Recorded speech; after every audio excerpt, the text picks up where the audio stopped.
नेमीचंद जी सैनी, सुभाष चंद्र जी सैनी, अहमदाबाद गुजरात से नेमीचंद जी और नीम का थाना राजस्थान से सुभाष चंद्र जी। आज हम लोग विश्व की एक अनोखी, विश्व का एक अजूबा, जो विश्व को भी संज्ञात लेना चाहिए, नोबल बुक को भी संज्ञात लेना चाहिए कि यहाँ हिंदुस्तान से एक सनातन धर्म के अनुसार गौ सेवा और जन सेवा का एक संगम हमारे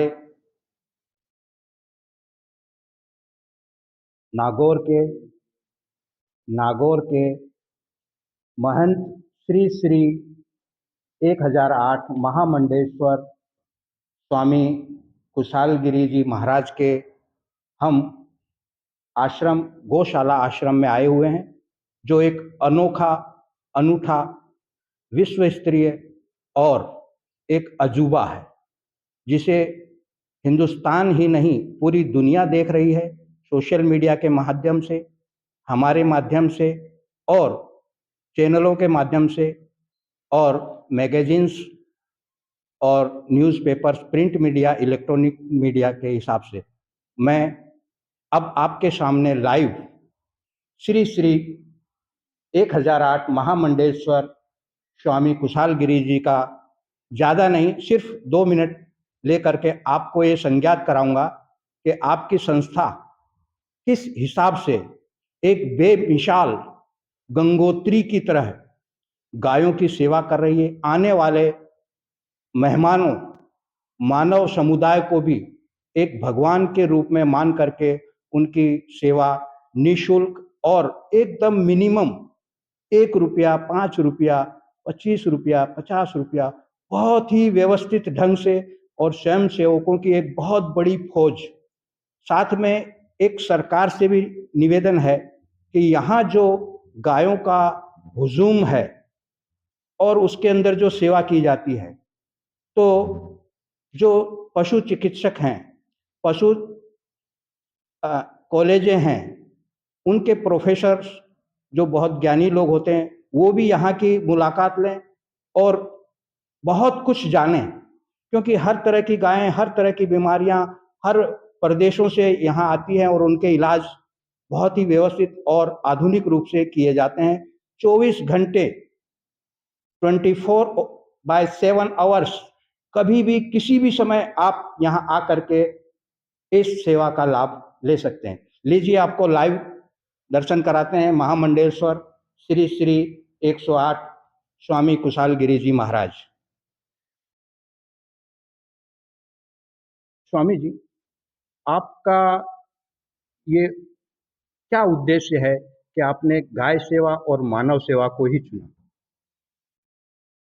रामचरितमानस का एक ही लाइन के अंदर सार है, परहित बसे जिनके मन माही, तिनके जग कछु दुर्लभ नाही।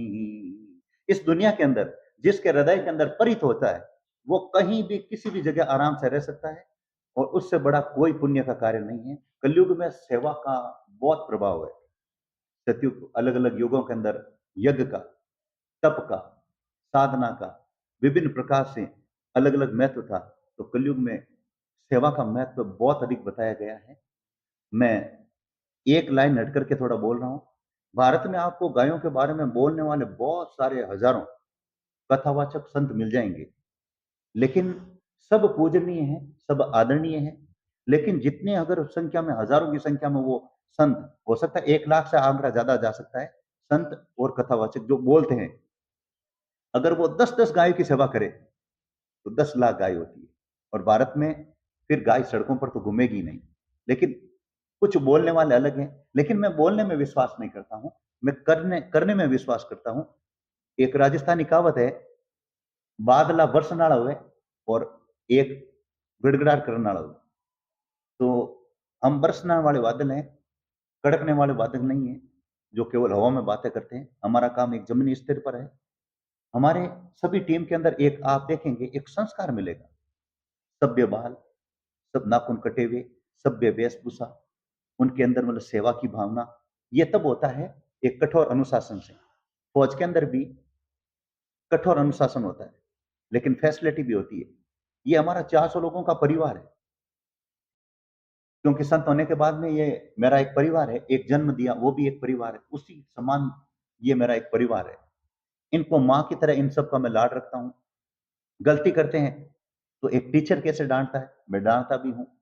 गुरु के नाते शिक्षा देता हूँ, सत्संग, भजन, कीर्तन और मित्र की तरह इनके साथ में बैठ के भोजन करता हूँ, इनके साथ में हंसी मजाक करता हूँ, इनके साथ में बड़े प्यार से हम बातें करते हैं।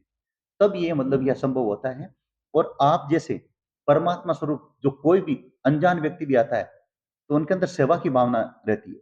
मान लीजिए मतलब कुछ यात्री पैदल आ गए रामदेवरा के समय, या और कोई भी, उनके पैरों में छाले पड़ गए, रस्सी पड़ गई, तो हम बिना झिझक करके उनका मतलब क्या है, दवा से सफाई करेंगे घाव की, फिर मलहम लगाएंगे, पट्टी करेंगे और गोली वगैरह दवाई दर्द की भी दे करके एक नर सेवा, नारायण सेवा। नर के अंदर जिसने हमने नारायण देख लिया, आपने देखा होगा। ये बड़ा ही रोचक मतलब प्रसंग आपको मिलेगा कि अ, कई बार देवता भक्त की परीक्षा के लिए दक्षिणी भारत के अंदर नामदेव जी वे थे, भगवान कुत्ते रूप में आए। उन महापुरुष को ये पता चल गया कि भगवान मेरे घर कुत्ते रूप में आए, तो वो एक कुत्ते के रूप में भगवान रोटी उठा करके चले जाते हैं मुंह के अंदर, वो पहचान लेते हैं। वो पीछे मतलब क्या है, एक गिलोड़ी लेकर के दौड़ते हैं। अरे प्रभु, आप आए हो, लुकी मत खाओ, मैं थोड़ा घी चौपड़ देता हूं। तो ये भारत के उदाहरण है।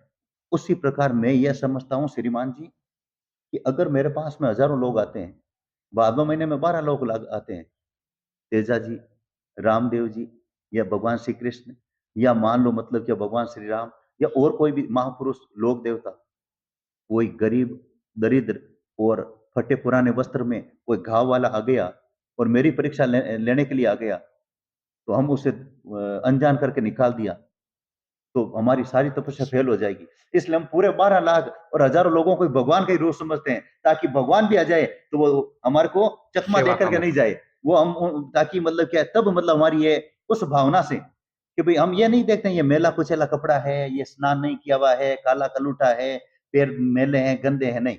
हम यही देखते हैं ये जरूर भगवान इस रूप में आए हैं, इस कुशाल की परीक्षा लेने के लिए आए हैं, तो हम उसे उन भगवान का रूप समझ करके सेवा करते हैं।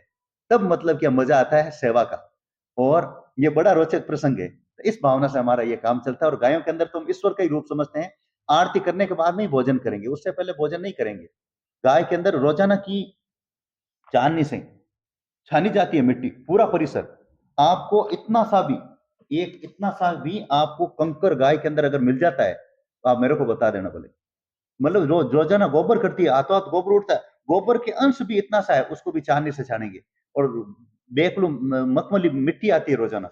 और गाय के बीच में अपन बैठ के अभी भोजन कर सकते हैं। मैं गाय के बीच में आपको चारों ओर गायें हैं, उस मिट्टी के बीच में आराम से सोकर के बता सकता हूँ, मेरे कपड़े गंदे नहीं होंगे। तो कहने का मतलब है इतना हम मतलब ये रखते हैं कि जैसे कई लोग ऐसे होता है ना, जैसे मतलब कई लोग मतलब।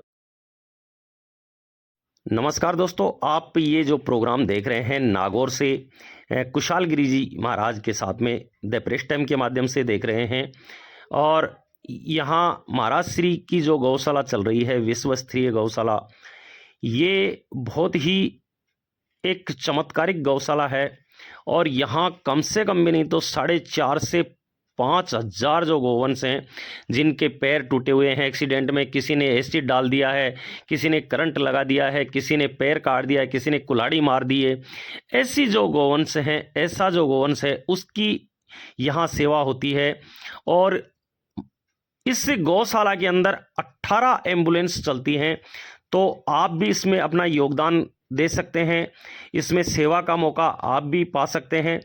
और ये गौशाला इतनी ज़बरदस्त है कि यहाँ सर्दियों में गोवंश के लिए जैसे इंसानों के लिए कंबल की व्यवस्था है, वैसे इनके लिए कंबल की सुबह रात को यानी 3 शिफ्ट में यहाँ पे डॉक्टरों की टीम चलती है। 8-8 घंटे के हिसाब से यहाँ 24 घंटे डॉक्टर उपलब्ध होते हैं और 24 घंटे गौ सेवा में लगे रहते हैं। तो ये प्रोग्राम देख रहे हैं आप सुभाष चंद्र सैनी के साथ में द प्रेस टाइम के माध्यम से। चैनल को भी लाइक शेयर सब्सक्राइब करते रहें और देखते रहें द प्रेस टाइम। निकाल देते हैं। लेकिन जो सड़कों पर कई बार ऐसा होता है कि मतलब क्या है कि एकदम हट्टा कट्टा सांड, एकदम हट्टी कट्टी गाय 2 दिन में खत्म, 1 घंटे में 2 घंटे में खत्म हो जाती है, यानी कि उनके अंदर प्लास्टिक है, वो तड़प करके वो खत्म होती है। तो इस प्रकार से मतलब मैं निवेदन करूंगा प्लास्टिक का उपयोग नहीं करें, फिर भी अगर करते हैं तो उनका एक घर के अंदर कचरा पात्र होकर के 50 रुपए में कचरा का पात्र एक अलग आता है, वो कचरा अलग डालें। और गवर्नमेंट ने भी ये किया है, गीला कचरा अलग, सूखा कचरा अलग। और साथ में ये कहूंगा कि जो वाहन चालक हैं उनसे मैं निवेदन करूंगा कि आप लापरवाही पूर्वक वाहन नहीं चलाएं। कुछ लोग शराब पी करके वाहन चलाते हैं, तो सड़कों पर जो गोवंश बैठा रहता है वो उनकी एक मजबूरी है। बारिश के मौसम में तो ऐसा होता है कि खेतों के तारबंदी हो जाती है। अब उनका तो एक ही स्थान होता है सड़क, सड़क पर वो इसलिए बैठते हैं कि उनके बारिश के समय में बहुत सारे मच्छर खाते हैं, तो हवा गाड़ी निकलती है तो वो हवा के वजह से वो मच्छर उनके शरीर पर बैठते नहीं है, इस वजह से वो सड़क पर आ जाते हैं। तो ऐसा करके कृपया मतलब वाहन सावधानी से चलाएं ताकि गोवंश को भी नुकसान नहीं हो और आपका भी एक्सीडेंट नहीं हो और जनहानि नहीं हो, तो उनका भी थोड़ा सा ख्याल रखें। और मैं निवेदन करूंगा कि सरकार से कि ज्यादा से ज्यादा मतलब क्या है, इस योजना पर भी ध्यान दें कि सरकार ने ये घोषणा की थी कि प्रत्येक जिले में, प्रत्येक तहसील के अंदर और प्रत्येक पंचायत पर हम नंदीशाला खोलेंगे। उनकी ये योजनाएं ध्वस्त है। अगर वो नंदीशालाएं खोल देते हैं तो सड़कों पर ये आवारा गोवंश नहीं मिलेंगे, लेकिन उन्होंने बड़े जोर शोर से मतलब दावे किए हैं, जिनके मेरे पास में पोस्टर भी है कि हम प्रत्येक तहसील में नंदीशाला खोलेंगे। राजस्थान में तहसीलें मान लो, विधानसभा क्षेत्र मान लो 200 है, आपको 50 नंदीशाला नहीं मिलेगी राजस्थान के अंदर। तो इस प्रकार से उन पर सरकार से निवेदन करूंगा, अधिकारियों पर जोर लगाएं। जो पशुपालन विभाग, जयपुर गौ मंत्रालय है, उस पर और उन पर मतलब क्या है, जो आवारा पहले क्या है कि गांवों के अंदर जो नंदी थे वो देसी थे, आजकल क्या है कि विदेशी अमेरिकन, होल्स्टाइन और अन्य नस्लों से वो जो नंदी है उनकी कोई कीमत नहीं है, उनको कोई खरीदा नहीं जाता। नहीं तो हमारे नागौर के अंदर विश्व प्रसिद्ध नागौरी नस्ल का मेला भरा जाता है पशु का। नागौरी नस्ल का एक बैल 1 लाख रुपए में बिकता है, 1 लाख रुपए। बैलों की जोड़ी 2-2 लाख रुपए में बिकती है। लेकिन वो चीजें अब लुप्त हो रही हैं। लेकिन जो सड़कों पर जो बिना नस्ल के जो कुछ काम आने वाले नहीं, उनको तो 500 रुपए में कोई लेने वाला नहीं। तो इसलिए मतलब कि सरकार से निवेदन करूंगा ज्यादा से ज्यादा नंदीशाला खोलनी चाहिए। और वैसे बहुत सारी मतलब क्या है कि जैसे शास्त्रों में इतना कहा गया है कि अगर किसी ने पहले राजा, महाराजा, सेठ, साहूकार गोचर भूमि छोड़ते थे, आजकल उल्टा हो गया, गोचर भूमि छोड़ते तो नहीं है, लेकिन सरकार खुद, मैं तो बॉस हूँ, बॉस के हिसाब से तो खुली बात करता हूँ, सरकार खुद, सरकार के हजारों जगह गोचर पर अतिक्रमण है, सरकारी ऑफिस बने हुए हैं, पहली बात। दूसरा, कुछ लोग गोचर पर अतिक्रमण किए हुए हैं। तो एक छोटा सा प्रश्न शास्त्रों के अंदर आता है, एक चांडाली नीति, मनुष्य जाति में सबसे नीच, उसने मतलब क्या है कि एक शमशान के अंदर मुर्दे की चिता पर मनुष्य की खोपड़ी में कुत्ते का मांस पका रही थी। एक आप जैसा कोई सज्जन निकल रहा था, उसने मतलब क्या निकल रहा था, उसने मतलब क्या है कि जैसे मान लीजिए कुत्ते के चमड़े से उसको ढक दिया और वो कौवे का मांस पका रही। उसने कहा सज्जन ने कि मेरे को देखकर तूने इतना गंदा भोजन है जो ढका क्यों? कि मैं इस सोच से ढका है कि आपकी दृष्टि अगर पड़ गई और आपने कोई गोचर दाब ली आसपास का खेत मालिक को, तो मेरा यह खाना खाने लायक नहीं होगा। इतना बड़ा पाप बताया। देखो, मुर्दे के जो चिता है उसके ऊपर वो खाना बना रही है, मनुष्य की खोपड़ी में कौवा का मांस, उससे भी नीच बताया गया है कि जो गायों की गोचर भूमि दाबता है उससे भी पापी कोई हो ही नहीं सकता। और मैं साफ तौर पर कहता हूं, जिन जिन लोगों के घर गोचर भूमि पर बने हुए हैं, गोचर दाब रखी है, उनके घर में लड़ाई झगड़ा बीमारी वगैरह उलट पुलट होता ही रहेगा। तो मेरा निवेदन है, अगर मेरी बात में अगर आप विश्वास रखते हैं तो आप 1 महीना उस घर को छोड़िए, दूसरे स्थान पर निवास करिए, आपके घर में सुख शांति ऐश्वर्य और आर्थिक स्थिति सब अच्छी हो जाएगी। ये मैंने कई लोगों को ये बात बताई और कई लोगों ने उन पर अमल किया, यानी कि कहना माना, तो उनके खूब अच्छा चल रहा है। कभी भी गोचर भूमि पर अतिक्रमण नहीं करें। गौ माता एक पूजनीय है, जगत जननी है, सर्वदेवमयी गोई है, गावो विश्वस्य मात्र है, गाय संपूर्ण जगत की माता है, उनके लिए वो स्थान खुला रखें। स्वच्छंद घूमनी चाहिए इस भारत भूमि के अंदर।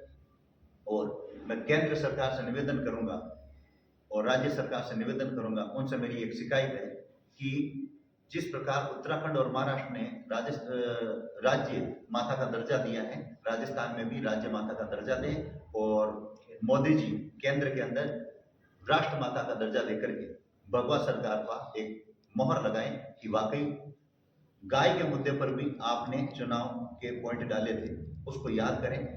तो मेरे को ये समझ में नहीं आ रहा उनको ये राष्ट्रमाता घोषित करने में दिक्कत क्या आ रही है। वो दिक्कत आनी नहीं चाहिए, उल्टा उनको और मतलब क्या लाभ होगा, लोग और मतलब क्या उनसे और जुड़ेंगे। तो ये मेरी एक भावना थी, गायों के लिए तड़प थी, गायों के लिए थोड़ा सा मतलब क्या प्यार था, गायों के लिए चिंता थी। तो मैं कह रहा हूँ केंद्र को राष्ट्रमाता और प्रत्येक राज्य को राज्य माता का दर्जा देकर के गाय को पूज्य माना चाहिए। आज इस भारत भूमि के अंदर मेरा तो ठीक है, मैं ज्यादा कहना नहीं चाहता हूँ। अकबर के समय के अंदर गोस्वामी तुलसीदास जी महाराज के गुरु नरहरिदास जी महाराज ने गौ हत्या बंद करवा दी। अब तो केवल मतलब भगवा सरकार है, इस सरकार के अंदर तो गौ हत्या बंद होनी चाहिए। जिस देश के अंदर गायों का रक्त गिरता है, गायें कटने के लिए जाती है, मेरी किताब के अंदर 4 पेज हर बार मैं देता हूँ। हमारे कामधेनु सैनिक कटने के लिए गायें जाती हैं, उनको छुड़ाते हैं, कई मर जाते हैं, कई हॉस्पिटल जाते हैं, कई मतलब क्या पुलिस उनके ऊपर कभी कभी मतलब क्या ताना मार देती है, गिरफ्तार कर लेती है। ये भारत के अंदर हो रहा है और गौ मांस के लिए हो रहा है। तो ये मतलब क्या है कि गलत है। बाकी और चीजों पर पाबंदी लगाओ ना, नशे के ऊपर पाबंदी लगाओ आप, और बहुत सारे मतलब क्या पॉइंट है उनके ऊपर पाबंदी लगाओ।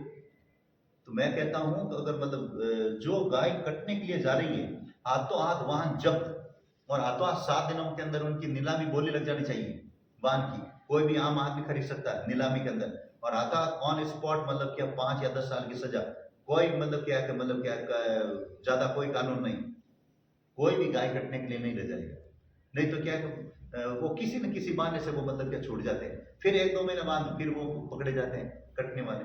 तो ये चीजें भारत के अंदर कुछ, क्योंकि मैं एक मतलब क्या है इतनी बड़ी गायों की हम सेवा कर रहे हैं, तो हमने गायों के विषय में ही मैंने बोला है और गायों के विषय में ही आप लोग आए हैं, तो मेरा बोलने का धर्म भी बनता है। और मैं निवेदन करूंगा, कोई भी कथावाचक है, कोई भी संत है, व्यासपीठ पर अगर आप बैठते हैं, प्रवचन देते हैं, तो करोड़ों लोगों से मैं निवेदन करूंगा उनको ही व्यासपीठ पर बैठने दें, उनको ही गायों के बारे में बोलने दें कि उनके आश्रम में या कथावाचक के घर में कम से कम एक गाय तो होनी चाहिए। बिल्कुल सही बात कहूंगा। नहीं तो अगर वो गायों के बारे में इतना बोलते हैं कि औरतों के लोगों के सामने बैठे होकर आंसू आ जाते हैं, आंसू निकलते, इतना बोलते हैं, तब देखना उनके मगरमच्छ के आंसू है उन कथावाचकों के, और वो कथावाचक गायों के प्रति कोई श्रद्धा नहीं। वो केवल हाई फाई रहते हैं, ब्यूटी पार्लर जाकर के फर्स्ट क्लास सज धज करके वो बैठते हैं। और आप लोग बात करेंगे, मैं रात को 2 बजे तक उस भजन संध्या के अंदर था, सुबह हमने साफ सफाई की है। मैं आपके सामने गायों के बीच में झाड़ू निकाल सकता हूँ, रोड पर निकाल सकता हूँ, गोबर उठा सकता हूँ। आप लोग जो यात्रियों के लिए सुलभ कॉम्प्लेक्स है, हाथों हाथ डोंगी ऊपर कर करके उन लैट्रिनों को मैं धो करके आराम से बता सकता हूँ। मैं आराम से काम करता हूँ, वीडियो मेरे जारी किए हुए हैं और किताबें भी मेरे छापे हुए हैं। क्योंकि तब ये होता है, आप जिस जगह पर आप यहाँ स्नान कर रहे हैं, उस स्नान घर को साफ करना, शौचालय को साफ करना, ये हमारे लिए कोई बड़ी बात नहीं। हम आप लोगों की सेवा करेंगे तब हमारे ऊपर ईश्वर की कृपा बरसती रहेगी। उनके तो मतलब क्या कहे, कई बार वो मतलब वो बहुत सारे कथा में बैठते हैं, ऐसे करते हैं, वैसे करते हैं, सज धज करके आते हैं, वो गौ सेवा के बारे में वो प्रवचन देते हैं, तो लोगों पर असर नहीं रहेगा। यहाँ लोग आते हैं, इस मिट्टी को मतलब क्या मस्तक पर लगाते हैं, कई लोग लगाते हैं। अगर 2000 लोग आते हैं, 50 लोग इस मिट्टी को मस्तक पर लगाते हैं, और गायों को आते हैं, आंखों में पानी आ जाता है, अपने हाथों से चारा देते हैं, या लोग रुकते हैं, तब यहाँ पर वो दृश्य पैदा होना चाहिए। यानी कि वो उस वातावरण के अंदर वास्तविकता होनी चाहिए, तब काम होगा। ज्यादा नहीं कहूंगा, इतना ही कहूंगा। और पुनः देश के गौ भक्तों का विश्व स्तरीय गौ चिकित्सालय से कोटि कोटि अभिनंदन, और सबको जय श्री कृष्णा, जय गौ माता, जय गोपाल। आपने सुना गाय माता के बारे में महामंडलेश्वर जी, स्वामी कुशाल गिरी जी ने जो कुछ बताया, सच्चाई एक आईने की तरह साफ करके रख दी, जिसे हमें समझना चाहिए। जितने भी प्रवक्ता या व्यासपीठ पर बैठ करके जिस तरह से ज्ञान की वाणी देते हैं, उसके बारे में भी महाराज जी ने अपने को बताया। दूसरा, एक बहुत ही हमारी चर्चा के दरमियान एक चीज सामने आई जब सुभाष जी सैनी इंटरव्यू ले रहे थे, एक साक्षात्कार, इंटरव्यू तो नहीं कहूँगा मैं, एक साक्षात्कार ले रहे थे, तो उस समय महाराज श्री ने बताया कि गाय के अंदर 36 कोटि, मतलब 36 ही देवी देवता है। 33 करोड़ नहीं, 33 करोड़ नहीं, सिर्फ 33 देवी देवता हैं। और आपके पास में उसकी लिस्ट भी है, हम चैनल के माध्यम से आपको लिस्ट भी बाद में बताएंगे। और दूसरा कि एक चीज है कि इस गौशाला को आप संज्ञात लें और मुलाकात लें, और सरकार भी अपने जो भी सरकारी संसाधन है, जो भी एजुकेशन और गायों के प्रति जो है उसके बारे में पूरा इस विश्व स्तरीय गौशाला को आगे बढ़ाने का एक महाराज श्री का प्रयत्न है, उसमें सहभागी बने। जय हिंद, जय भारत।